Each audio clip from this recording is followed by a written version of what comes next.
Bien, le damos la bienvenida ahora que nos acompaña, además de María Rosa Curuchet, Daniel Zarrillo, que es un médico deportólogo. Gracias, Daniel, por acompañarnos hoy. Sí, ¿con qué te quedaste colgado? No, me quedé con una cosa que vos dijiste del tiempo, que nos hacemos o no nos hacemos tiempo. Yo creo que el tema del tiempo, más allá del tiempo cronológico que tengamos, las 24 horas del día, yo creo que pasa muchas veces también por esa conceptualización del tiempo como lo que permito que pase por mí. Sí, mis prioridades. Y entonces, yo creo que en la medida, por eso yo te hablaba hoy del propósito, más allá de ponerme metas, cosas que lograr, ¿cuál es mi propósito? Y mi propósito puede incluir un tiempo donde enfocar mi vida, en eso de equilibrar, ¿no? Estoy mirando en el lente de una cámara, enfocar, implique darme un tiempo para mí. Damos tiempo para tantas cosas. Y no sentí que lo estamos perdiendo, porque ese es el tema. Cuando resolvés que te vas a dar un tiempo para vos, te viene, ay, estoy perdiendo. O sea, el tiempo es muy relativo. Vos vas de vacaciones y tuviste los 15 días y son 15 días. Pero para vos fue nada de tiempo. O pasó un año y es... En invierno, generalmente, o en la época que estás trabajando, tenés una serie de cosas que las tenés integradas como rutinas y como hábitos, entonces no te las cuestionás. Pero las los hábitos no son fijos, pueden ser reformulados. reformulados. Los hábitos y comportamientos pueden ser reformulados. Y yo retomando una cosa que decía María Rosa hoy, con el tema de uno ponerse a cocinar. Sí, uno ponerse a cocinar es una cosa que, digo yo qué sé, por lo menos para eso tengo un tiempo. El tema es, ¿qué elegimos cocinar? Sí, porque podés ponerte a cocinar vos decías hoy, hay que también. cocinar casero. No, pero hay que cocinar casero. Sí, bueno, pero se puede hacer casero también unos canelones y cosas así. Y no es que ¿Dónde está el punto, yo qué María sé, Rosa? ¿cómo tomás Cuando la decisión hablas, de cuando haces casero hacer algo que realmente no sea agresivo, dañino? Más allá de los fritos, bueno, ese tipo de cosas que sabemos, pero las cosas elaboradas, ¿no? Vos decías, cocinar, me tomo un tiempo. Sí, me tomo un tiempo y en general hago una torta de tarde. Y es casero y lo hago yo y me tomo el tiempo, pero hago una torta. Sí, sí. Yo de todas formas sigo reforzando el concepto del casero. Nosotros hemos estudiado cómo es la composición nutricional y cuando miramos un buen guiso, ¿no? Todo lo natural o incluso un buen guiso, un puchero, ¿no? Siempre es mucho mejor la composición nutricional de lo que yo cocino que lo que yo compro listo o semilisto siempre. Desde la cantidad de azúcar, de grasa, de sal, la densidad calórica. Nosotros estudiamos acá en Uruguay... Perdón, María Rosa, a ver si puedes correrte el pelo, a ver si es el pelo lo que está interviniendo en el micro. Probemos a ver bien.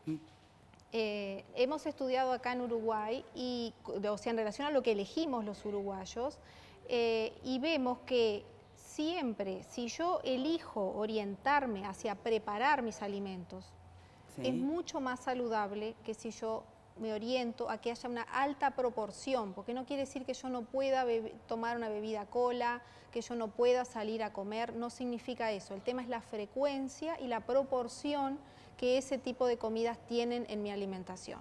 Y esa es la gran dificultad que estamos teniendo en este mundo moderno, que estamos orientándonos mucho más a eso listo, semilisto, rico, innegable, muy palatable, y estamos dejando de lado el comer más verduras, más fruta, el preparar los alimentos simples. Ustedes miren la lista de ingredientes nada más.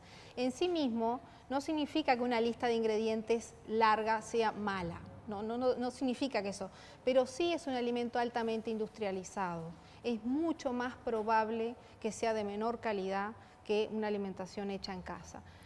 Y después, en relación un poco a lo que veíamos en el bloque anterior, en realidad yo discrepo con algunas cosas, creo que no todo el mundo puede hacer un ayuno, hay personas que está contraindicado. Bueno, sí, por supuesto. Claro. Entonces hay que manejarlo con mucho cuidado estos temas y hay que apuntar a una alimentación variada, colorida y variada, y esa debe ser la gran premisa. Dame las claves, si se puede, de una alimentación variada, pero es un concepto que lo tenemos acá dando vuelta. Sí. ¿Cuál es la clave de una alimentación variada? La clave es usar alimentos de producción regional, local, que uno sabe, ¿no? Leche, carne, verduras, frutas, fideos, arroz, pan, orientar a ese tipo de alimentos a que no haya uno solo predominando en la dieta. Nosotros por eso decimos colorido, variedad, claro.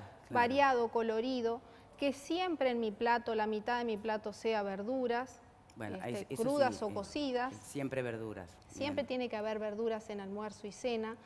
Limitemos la carne, no significa que no podamos comer carne, Eso es Cuando una decís decisión militar, que hay ¿qué quienes... es? ¿Una vez por semana? ¿2 veces por semana? Una vez al día y de pronto no todos los días. Bien. Pero no almuerzo y cena, eso no es lo mejor. Porque bueno, ha estado muy controvertido el tema carne últimamente. En realidad la carne uruguaya es una carne de buena calidad, nuestras vacas se crían en el campo moviéndose, no es como la vaca europea, que tiene otra densidad de grasa, otro tipo de composición química. No me hablas del pescado, y hubo una época en que había que comer pescado Hay sí que o comer. sí. Sí, sí, el pescado es muy recomendado. 1 o 2 veces a la semana es lo ideal. ¿Por qué el pescado? Porque tiene una grasa de buena calidad, que la necesitamos. Entonces, bueno, como es fuente de ese tipo de grasa, lo ideal es comerlo 1 o 2 veces a la semana. La cultura del postre, ¿no? Eso que nosotros después de comer, poner carne con verduras o lo que fuera, comemos el postre, que puede ser fruta o algo más elaborado. Sí. ¿Es correcto? Sí, es correcto. Siempre fomentamos a que en lo posible la mayor cantidad de días en la semana ese postre sea una fruta, una ensalada de fruta, pero puede haber postres de leche, sí. Vos sabés que hay tanto que, yo no sé cómo será en la casa de ustedes, pero a mí me pasa con niños chicos, que por ahí voy un día al supermercado y me viene la cosa sana, ¿no? Entonces te compro solo fruta, algún pan integral, yogur, todo así. Y llegan los nenes del colegio y no hay nada en esta casa. Y yo digo, ¿cómo que no hay nada? ¿Te podés hacer una fruta y una tostada? Y dice, ay, mamá. Ahí yo creo que ha variado la cosa, Victoria, porque en cierta forma creo que las maestras hacen un muy buen trabajo de difusión de alimentación sana. Pero donde yo siento que falta, yo trabajo en publicidad en eso con la Comisión Honoraria de Lucha contra el Cáncer, siento que faltan políticas públicas de difusión de la alimentación sana. Sí, ¿no? Creo que era un poco lo que decía María José. Creo que ese es un gran debe que hoy tenemos, que hay que fortalecerlo, porque no significa que no se haga, pero se hace muy débilmente. Y creo que en eso nosotros como sociedad tenemos que tener más inversión en educación y en promoción de buenas prácticas. Que hayan pasado a la órbita del MIDES seguramente sea buena cosa en esa dirección, ¿no? Creemos que sí. Como todo proceso nuevo de cambio, uno se fortalece y quiere hacer aquellas cosas que tenemos muy descuidadas hoy en el quehacer como Instituto Nacional de Alimentación, que es la promoción a nivel general poblacional. El tema de educación alimentaria y nutricional es básico, fundamental. Hay que dar más orientación. Después las personas eligen, por supuesto, pero hay que dar más herramientas para elegir con más criterio. Bien. El otro tema, hay que regular la publicidad de alimentos dirigida a niños y adolescentes en especial. Escuchaste, ¿no? En eso estamos convencidos porque el tema es que estamos violando los derechos de nuestros niños de crecer saludablemente. Y en ese sentido, la tremenda, si ustedes prestan atención, la tremenda invasión que hay de publicidad y cuando uno analiza el tipo de alimentos que se publicitan, son los menos saludables. Entonces, cuando es continuo ese bombardeo... Exacto. La base de sodio, la base de azúcares Están industrializadas. Yo creo que si uno tiene todos necesitamos una cantidad importante de glucosa en nuestro organismo. Y si educamos en alfajores, obviamente que cuando necesitemos glucosa, nuestro cerebro va a traducir alfajores. Ahora, si educamos en frutas, obviamente que cuando nuestro cerebro... Si me permite, me gustaría preguntarle a nuestro siguiente invitado, a Daniel Cerrillo, porque hay un dato que se contradice, ¿no? Y, por ejemplo, cuanto más sabemos, más nos informamos, más se intenta concientizar de los hábitos saludables, los datos reales después hablan de una sociedad que en los últimos 7 años presenta más obesidad, más hipertensión arterial, como que va en contrario al discurso, ¿no? ¿Qué pasa con el deporte? Porque también se habla muchísimo más, hay promoción del ejercicio mucho más que antes, hay conciencia de lo importante que es, y se ve la gente caminando, corriendo. Igual es insuficiente.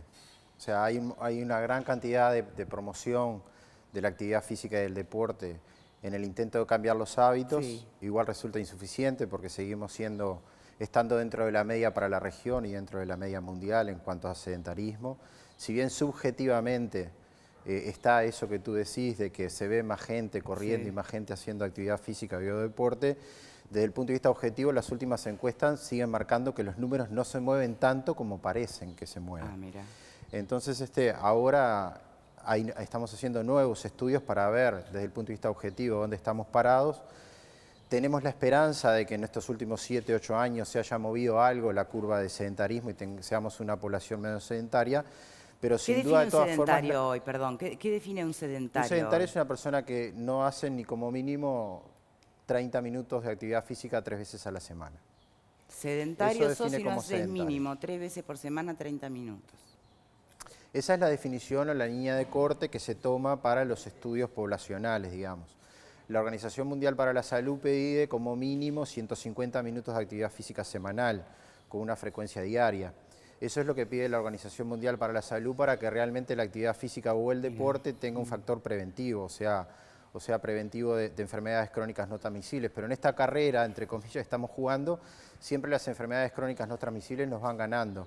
Siempre hay más prevalencia de la hipertensión, la diabetes, los trastornos del colesterol, más allá de que siempre se está trabajando en esto de la promisión de hábitos y en la búsqueda de este equilibrio que va entre los hábitos saludables alimentarios, esto de aprender a comer y no tanto de ir corriendo atrás de una dieta estricta o de ir atrás de querer bajar de peso, sino de buscar eso, de buscar el equilibrio, aprender a comer sano, aprender a hacer la selección de alimentos, aprender a comer en casa, a cocinar en casa, aprender a seleccionar cuando salimos a comer a una parrillada o salimos a comer a un restaurante, porque tampoco está mal salir a comer afuera o ir a buscar, pero hay que incluso afuera también puedes elegir del menú algo que sea menos por eso es más allá de, tóxico, yo siempre, por eso me gusta tanto escuchar a las colegas nutricionistas hablar de este tema en ese tenor, porque va mucho en que la gente aprenda a hacer la selección del alimento y no busque esa dieta salvadora que la va a hacer bajar tantos kilos en tanto tiempo. Sí, porque eso es más en el aprender efecto rebote aprender a es comer terrible. sano. Y por otro lado, esa búsqueda del equilibrio en cuanto a la salud también va de la mano de hacer actividad física o deporte. Me gustaría también preguntarte encontrando el qué es equilibrio entre actividad los riesgos. física, ¿no? Actividad Porque la física, famosa caminata de 30 minutos. eso es actividad física. ¿Es actividad física? Actividad física es ¿Suficiente? arreglar el... No, lógico. Actividad física es salir a caminar por la Rambla, actividad física es hacer las actividades cotidianas de la casa, actividad física es todo movimiento corporal que mueve cierto volumen de músculo, significa una pérdida, un movimiento calórico para el cuerpo. Después el deporte es otra cosa, el deporte es cuando tú participas de una actividad que tiene ciertas reglas, que está basado en ciertas conductas, que puede estar arreglado o no para su práctica y que muchas veces necesita de un mínimo, de un proceso de entrenamiento previo o preparación física. ¿La calidad previa. de vida la hace el ejercicio físico o necesariamente el deporte? No, el ejercicio Las dos físico. cosas. La actividad física sobre todo. Tú para tener salud y para tener una buena calidad de vida no necesitas ser un deportista excelso ni participar de una actividad deportiva. Yo por eso digo que ha tenido tanto crecimiento el running en esta época, porque el running le permite a la gente participar de una actividad física que es paulatina, que uno puede arrancar despacio, sin demasiada formación, con un trabajo de fortalecimiento muscular y empezar a caminar y después empezar a correr y después terminar corriendo carreras más La pregunta importantes. es, ¿hay que correr? No necesariamente, pero el running ha crecido porque en base a otros ¿Por qué le llamamos deportes, el running acá en Uruguay? la diferencia del running es que las destrezas que se precisa para el running y para poder participar de una actividad deportiva que a la gente le gusta, porque es lindo participar de una actividad deportiva que no necesariamente es competitiva, pero sí significa estar con tus amigos y tener un grupo de corredores, por ejemplo. Es diferente, por ejemplo, para el que quiere ir a jugar al fútbol o quiere ir a jugar al básquetbol, que ya habla de ciertas condiciones o de ciertas capacidades o destrezas, condicionales. sí, tal cual. Donde necesitas determinada infraestructura que para el Otros running no la deportes. necesitas. Claro, entonces el crecimiento del running va a esto que la gente busca una actividad física para hacer, sale a caminar y después que salió a caminar durante 3, 4 semanas empieza a sentir que el caminar no le alcanza, porque eso es lo que le pasa al cuerpo. Y empieza a correr un poquito, y después que empieza a correr un poquito, empieza a entrenar. Y es eso de las fases, que hay que lo más importante en la persona cuando es sedentario, cuando está sentado en su casa, es ese cambio en su manera de pensar que empieza a sentir la necesidad o las ganas de querer hacer algo. Ese es el sueño del Y ese pibe, es el cambio llegar de a vida. sentir que lo estás necesitando. Yo todavía no llegué a ese día, pero pensemos en este arranque, ¿no? Del 2016. Pensemos que queremos salirnos del sedentarismo. Sí. ¿Cuál es el consejo saludable de un médico, deportólogo, de un arranque? El arranque siempre es, primero, tenés que saber que estás sano. O sea, la gente que hace mucho tiempo que no va al médico o que no tiene un mínimo chequeo médico, tiene que ir a verificar de que no sea un hipertenso silente, de que no sea un diabético Bien. silente. Ponele- Un control en salud Ponele el básico. chequeo general hecho. Un control sí, en salud ahí va. básico. Te hiciste ese control en salud o ya lo tenés hecho. Sí. Y el inicio siempre es de a poco, siempre muy suave. No de 0 a 100, porque no somos máquinas. Un trabajo de fortalecimiento muscular, un trabajo de equilibrio, un trabajo que nosotros decimos propiocepción, que significa mantener el equilibrio, la mejora del rango articular, y la caminata o la bicicleta como ejercicio aeróbico con mínimo impacto, o el escalador o el spinning, son ejercicios, o la piscina, son muy buenas actividades como reintegro de una persona que hace mucho tiempo que no hace algo y empieza por algo, o quiere empezar por algo. En una frecuencia de 3 veces por semana, o ya se lo tiene que plantear todos los días. No, puede empezar de a poco, 2 o 3 veces por semana, y después ir aumentando la extensión en el día o los días de la semana. Pero siempre lo importante es que, por ejemplo, cuando hablamos del running, no lo primero es correr, porque de repente tus capacidades musculares hacen de que si tú salís a correr, las rodillas sufran, las caderas sufran, la espalda sufra, y el dolor que aparece con el reinicio de la actividad física siempre es el primer motivo de abandono. Pregunta de dolor. Uno tiene la sensación, por lo menos cuando una iba a gimnasia, que si te dolía después, no sé, en la pierna o acá, era porque habías hecho bárbara todas las levantadas, ¿no? Entonces te había hecho efecto. ¿Eso es un invento o es real? No, hay cierta realidad y cierta parte que no es así. Cuando uno entrena, el músculo, por ejemplo, se regenera o aumenta en base a la rotura, y la rotura muscular y lo que se llama supercompensación que da el entrenamiento significa dolores musculares. Pero, Después hay otros, esos dolores son normales y parte del entrenamiento. es más, Hay si no otros te duele dolores que nada es no. porque no estás pidiéndole al músculo lo que puede rendir. No, cuando uno hace actividad física para la salud, no necesariamente, y digo, lo mejor es que no duela. Bien. Cuando duele es o porque estamos haciendo algo que no está adaptado en nuestro cuerpo para hacerlo aún, o porque la técnica de algún ejercicio que estamos haciendo no es la adecuada, o porque nos estamos metiendo en un programa de ejercicios que no es adecuado para la persona. Perfecto.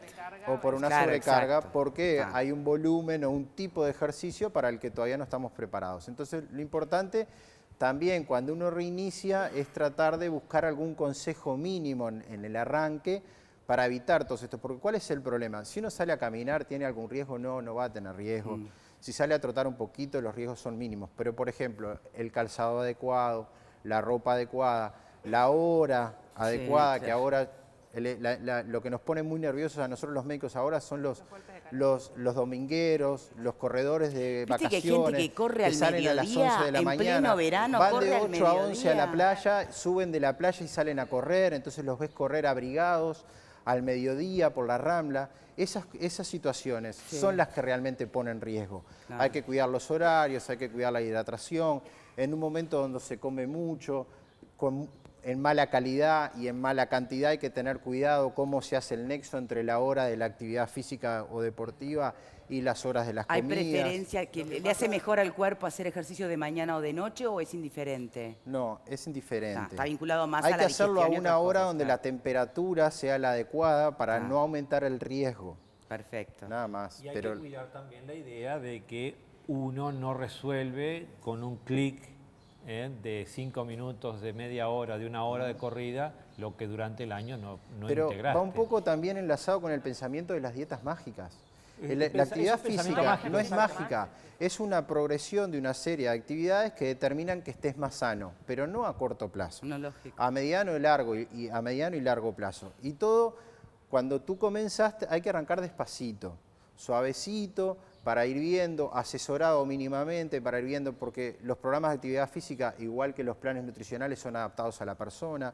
Si bien hay muchas personas parecidas, todos somos diferentes, entonces hay que ir adaptando la realidad, el tipo de ejercicio, cómo se va subiendo escalones. Entonces yo tengo llena la consulta de personas que vienen y me dicen, ¿voy a poder correr una carrera de 10 kilómetros? Y capaz que sí, capaz que no. Una ¿Y nunca cuándo? lo sabe. Además, Hay que ¿para hacer cuándo, una no? progresión. Capaz Sí. que se pone como objetivo en 6 meses correr 10K y capaz que en un año está corriendo 21K. Uno nunca sabe. Lo que uno tiene que ir viendo los objetivos y que esos objetivos sean reales a las capacidades de las personas. Y todos pueden hacer actividad física. De una persona, desde un niño que tiene 5 o 6 años y que te va a tener deportes mediante juegos adaptados a esa edad, hasta un adulto de 90, 95 años que también tiene actividades adaptadas, deporte adaptado. en la piscina, en el parque, en la arena, en la playa, en el agua. Todo es adaptable para las diferentes edades y todo es adaptable para las diferentes cualidades. Pregunta, partiendo de la base que uno es sano, ¿no? Partimos de la base que uno se hizo el chequeo, los datos están más o menos bien. Se supone que cuando vos te propones ir superando, ¿no? Tu resistencia, digamos, en una planilla de ejercicio, se supone que todos podemos superarnos, es decir, lo que a mí hoy me cansa horrores, si yo insisto, ¿seguro voy a poderlo hacer mañana? Sí, seguro. Está. Seguro. Lo que pasa es que el asesoramiento en los planes de actividad física va de la mano de poner objetivos reales y no objetivos irreales. Por ejemplo, uno tiene un objetivo real con un paciente joven, sano, que viene y quiere correr una carrera de 10 kilómetros, por poner como ejemplo, o tiene una lumbalgia crónica y quiere volver a jugar al fútbol 5. Hay que iniciar un plan de rehabilitación para que vuelva a jugar al fútbol 5. Capaz que puede, capaz que no puede. Pero todos vamos a mejorar. Por ejemplo, otros objetivos es una persona que tiene una enfermedad neurodegenerativa, por ejemplo, y que hoy tiene problemas para la marcha o que tiene problemas para levantarse de la silla, o un adulto mayor que está perdiendo su autovalidez. Y que va a ser progresivo. Y que va a ser progresivo con un plan de actividad adaptado a esa persona en la cual no vas a tener grandes mejoras cardiovasculares, no vas a mejorar su capacidad aeróbica, no vas a mejorar muchas cosas, pero teniendo un poquito más de fuerza muscular, un poquito más de equilibrio, un poquito más de movimiento articular, genera mejor perímetro de marcha y eso le da autovalidez. A una persona con 70, 80 años que le costaba levantarse de la silla, que vos con un programa de ejercicios le permitas que sea autoválida para ir al baño, que le permita estar 20 minutos parada para cocinarse, que le permita moverse 50, 60 metros para ir al almacén. Le cambiaste la vida. Le cambiaste la vida, no solo a la persona, sino a su familia, porque deja de ser dependiente. Y esos mínimos cambios o los objetivos dependen de cada persona y cada realidad familiar y desde el muy sano puede tener objetivos muy válidos y la persona que tiene no tanta salud, pero también puede tener objetivos generando dependencia, o sea, liberándolo de la dependencia familiar, dándole autovalidez y eso impacta quizás mucho más en la calidad de vida de una persona que el correr 10 kilómetros o el correr 21 kilómetros. Sí, ahí no hay que compararse, claro, uno tiende a compararse con el de al lado, sobre todo en esto de que sos muy crass y corres y sos, si caminás, ¿no? no, justamente no comparar los objetivos de cada uno. Pero todos mejoran. Hay una realidad en la que todos mejoran. Lo que aquí está siempre en juego es el pensamiento mágico. Y yo creo que el pensamiento mágico nos persigue en el sentido de querernos poner en la situación que no tiene que ver con la que estamos realmente. A mí me gusta una frase que dicen los árabes: haz lo que puedas, con lo que tienes y en donde estés. Y si yo me ubico donde estoy, considero las posibilidades que tengo, voy a poder hacer mucho más que la expansión de mi mente pensando que debería, ¿no? Tener tales y cuales cualidades o lograr tales y cuales condiciones o desarrollar tales y cuales destrezas, ¿no? Y arrancar. Moverse, cuesta el arranque, ¿no? Es uno de los principales desafíos, esa fase motivacional en la de que paso de no hacer nada a hacer algo. Y en ese punto el asesoramiento es vital, porque la primera causa de abandono es el dolor. Porque la gente agarra miedo, cuando le duele algo agarra miedo y deja de hacer lo que tenía ganas de hacer porque dice, no, ya después de 20 años edad, no yo ya no estoy en edad, viste la típica, sí. Entonces, además, el deporte en sí mismo, más allá de generador de calidad de vida por lo que significa para el cuerpo, el músculo, el corazón, los pulmones y todo lo que sabemos, tiene su factor social. Las personas a través del deporte socializan, participan de los grupos sociales, se reinsertan. Las personas mayores, las personas con discapacidad, con diferentes niveles de discapacidad, encuentran muchas veces a través del deporte un factor de socialización y de reinclusión social que es muy difícil encontrar en otros ámbitos. Entonces, el deporte tiene un valor intrínseco por sí mismo, porque es bueno para nosotros, es bueno para la calidad de vida y es bueno para la salud. Y tiene otro valor como concepto socializador, claro, generador de inclusión y generador de potenciador de las relaciones sociales que son tan importantes para la calidad de vida como el estar sano desde el punto de vista fisiológico, el estar sano desde el punto de vista intelectual y desde el punto de vista social. María Rosa, vinculado al deporte, desde lo nutricional, ¿existen consejos prácticos de qué, claro, va a depender de qué tipo de deporte, pero sí, claro. Si vas a caminar 30, 40, 1 hora todas las mañanas. El desayuno, ¿es antes o es después? Esas cosas básicas, ¿no? Sí. ¿El desayuno es antes o es después? El desayuno es fundamental siempre y sobre todo si vamos a hacer actividad física posterior, porque uno viene después de un ayuno y ahí sí es un ayuno sin comida, la noche, de toda una noche, y las reservas que tenemos de azúcar en el cuerpo, que las guardamos en el hígado, se acaban. Entonces, para iniciar un ejercicio hay que tener un desayuno previo, eso es fundamental. Después el tema de hidratarse, fundamental también, eso en todo tipo de actividad física. Y después el tipo de alimentación obviamente sí se adapta al tipo de deporte. Ahí ya cuando hablamos de entrenamiento, ahí sí se requiere una especialización en el tipo de recomendación. Pero en términos generales, y volviendo a lo del principio, variedad, coma sano, evite la comida altamente industrializada, tome mucha agua y con eso va a estar bien. Bien. El deportista de élite es muy menor. O sea, siempre nosotros cuando hablamos de deporte siempre terminamos en la conversación del deportista de élite. Y el deportista de élite es, con suerte, el 15% de la población. El otro 85% es la persona que hace actividad física o deportes para su salud. Sí, no, mira qué programa de hoy es para los que por ahí estamos en el sedentarismo todavía, ¿eh? Claro. Queremos saber cómo arrancar. Y así incluso en el deporte de élite, uno de los que yo trabajo bastante con el deporte de élite, una de las principales situaciones y desafíos que tenemos es enseñarle a comer sano. O sea, porque también en eso de la búsqueda de la pastilla mágica, de la solución mágica, muchas veces los deportistas dicen, bueno, pero con los suplementos nutricionales o con las dietas o una dieta para los músculos. Claro. Y en realidad el deportista de élite también tiene que aprender a comer. Sí. Y en algunas disciplinas deportivas mucho más, porque muchas veces el deportista cuando viaja, cuando compite, está solo con su alma. No tiene a alguien al lado y se enfrenta a una situación de elegir la comida en la cual tiene que estar formado, haber aprendido cuál es la correcta selección del alimento. Después hay un montón de variables respecto a los procesos de entrenamiento, a los ciclos de entrenamiento, a los momentos del año, el momento competitivo, el momento no competitivo, con el cual podemos jugar desde la alimentación hasta un montón de procesos de ayudas ergogénicas que aplicamos.